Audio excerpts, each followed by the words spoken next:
Hello everybody, day 39 of Shelter.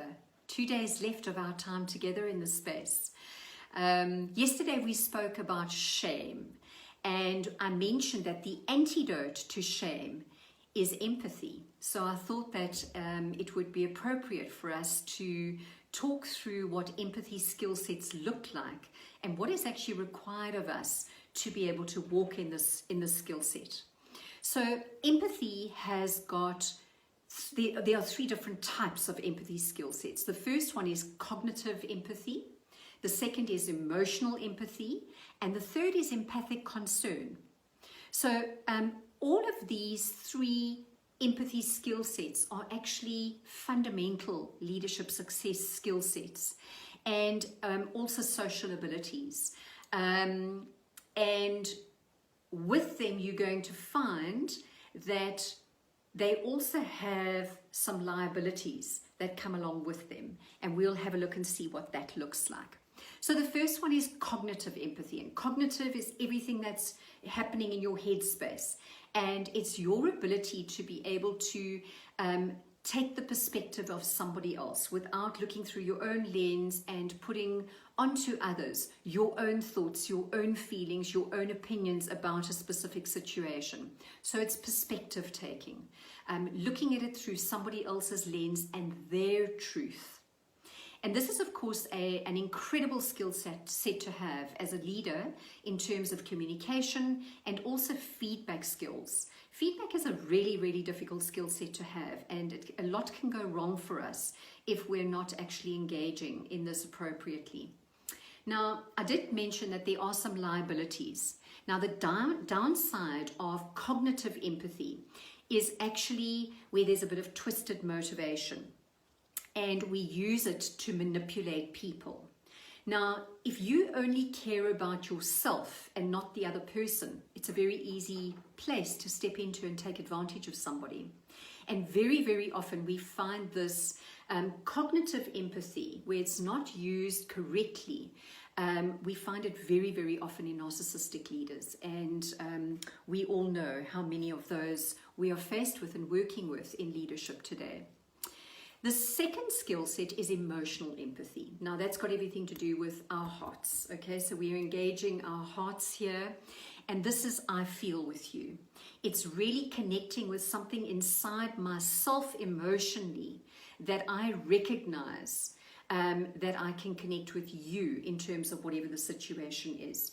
So many people say to me, Sharon, can I have empathy for somebody if I've never been through what they're telling me about? Absolutely. This is the skill that you need to just tap into yourself and tap into an emotional space of something that you recognize and connect with in your own life around what it is that they're feeling. Now, an absolute key to emotional empathy is having the ability to actually connect with your own emotions. You can imagine that you're going to seem and be very, very awkward around others' emotions if you're uncomfortable around your own. So that's the first aspect of empathy, is to make sure that you're actually connecting with your own emotions, naming them, recognizing, understanding, getting the messages. So it's your ability to put emotional literacy into action. Secondly, you want to be able to navigate that emotion. Why? Because if you can't navigate your own emotion, you certainly cannot help and sit alongside watching somebody else in struggle, trying to navigate their own emotion. And then the last one is obviously this empathic skill that you can step into, having the ability to have empathy for yourself and your emotions and others' emotions. Now, what's really interesting here is that if you don't care about how others feel, then you won't mind making them feel terrible. However, if you actually do care, it's going to allow you to obviously connect, and it would be a lot harder to be insensitive to what other people are feeling if you are able to do that. And then the last one is empathic concern. Now, empathic concern is actually a felt sense. It's almost like an intuition. It's something, so nobody has actually physically come to you to talk to you about a problem. They haven't asked you to apply some cognitive empathy and perspective. They haven't asked you to feel with them around emotional empathy. They are just moving around, doing what they're doing, but you can see that they are in struggle or in trouble. So you're picking it up in body language, mannerisms, changing behaviors, all sorts of things. So in a coaching space, we use this empathic concern in a very big way, because very often we work with people who actually don't say what it is that they're struggling with. So we pick up on what's not being said. And that is a very, very important skill set to have as leader and as coach. So what happens with empathic concern is that when you've picked up that somebody's in struggle and concern, you actually spontaneously want to dive in and really help them out.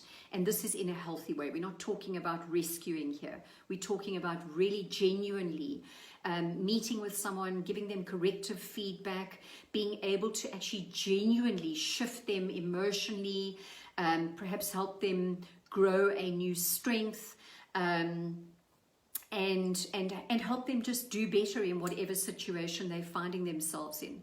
Now, if you take emotional empathy, cognitive empathy, and empathic concern, and you look at great leaders, you will find all three of these empathic skill sets running at full strength. Very powerful. Very, very powerful. And you want to be asking yourself right now, which of the three empathic skill sets am I functional in, challenged in, or skilled in? And you want to ask yourself, you know, is there one particular empathic skill set that you need to be focusing on? Very, very important. So in putting it all together, cognitively, we want you to, from a skill set point of view, be able to take perspective on situations where empathy is required. And you also want to stay out of judgment. Judgment, boy oh boy, we all love to just dive in and have our own opinions and say what we say and tell someone to build a bridge and just get over it, and it's not an empathic space at all. And then, of course, we're in the heart space, which is the emotional empathy. We are wanting to recognize that emotion, and we've already gone through the emotional literacy, the navigation of that emotion, and then stepping into that skill set of coming alongside somebody else to support them, and then being able to actually communicate emotion, which is that navigation side that we're speaking about. And then very importantly is mindfulness, you know, in terms of how you're managing yourself, how you're managing the situation with somebody else, and just managing the sensitivity of being mindful of what's going on for somebody else. And then, of course, the greatest skill set of all is listening. And I thought I'd end it off. I don't know if you've ever watched the video called The Nail in the Head. Well, the video goes with a husband and wife sitting on a couch having a conversation, and she's this beautiful woman, and she's got this long nail sticking out of her head. And she's saying to him, sweetheart, I'm really not feeling myself. I'm feeling tired, and I'm irritated, and I'm not sleeping, and my jerseys are all being nicked. And he says, darling, he says, if you allow me to remove the nail from your head. And she says, you're not listening to me.